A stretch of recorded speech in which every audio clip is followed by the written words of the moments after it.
దేశ అభివృద్ధి, పరిశుభ్రత, పర్యావరణ పరిరక్షణ, ప్రజల సంక్షేమం కోసం ప్రతి ఒక్కరూ బాధ్యతాయుతంగా పనిచేయాలని municipal commissioner J. Rama Appalanaidu సూచించారు.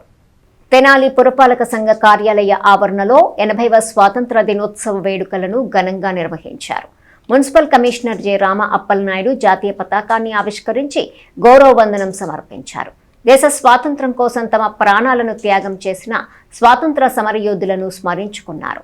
ప్రజలకు మెరుగైన పౌర సేవలు అందించడంలో మున్సిపల్ సిబ్బంది కీలక పాత్ర పోషించాలని సూచించారు. అనంతరం ఉత్తమ సేవలు అందించిన మున్సిపల్ ఉద్యోగులు, సచివాలయం సిబ్బంది, పబ్లిక్ హెల్త్ సిబ్బందిని ప్రశంసా పత్రాలతో సత్కరించారు. Municipal engineering, revenue, town planning, sanitation, సచివాలయ మరియు ఇతర మున్సిపల్ సిబ్బంది పాల్గొన్నారు.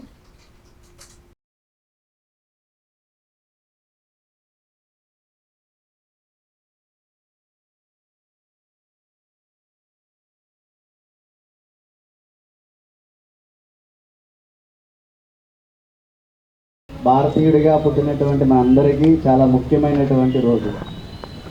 మనకు ఊహ తెలిసి పాఠశాలల్లో జాయిన్ అయిన దగ్గర నుండి చాక్లెట్స్, బిస్కెట్స్ ఇస్తారు, రంగురంగుల జెండాలు కడతారు, గుమ్మానికి కడతారు, పాఠశాల గుమ్మానికి కడతారు.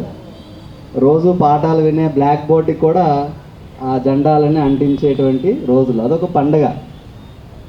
అది మనకి ఊహకు తెలియదు అప్పుడు ఏంటి ఈ కథ ఏంటో.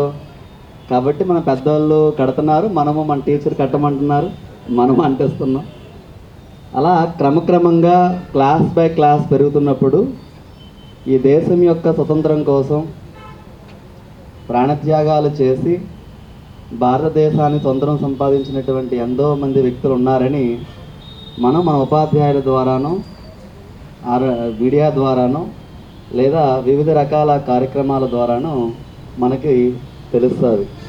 అలాంటి గొప్ప రోజు ఇప్పటికీ 80వ వసంతం అనేది 80 సంవత్సరాలను 80వ వసంతంలో ఈ స్వతంత్ర దినోత్సవ వేడుకలను జరుపుకోవడానికి మనందరం ఈరోజు ఇక్కడ వచ్చి ఉన్నాం.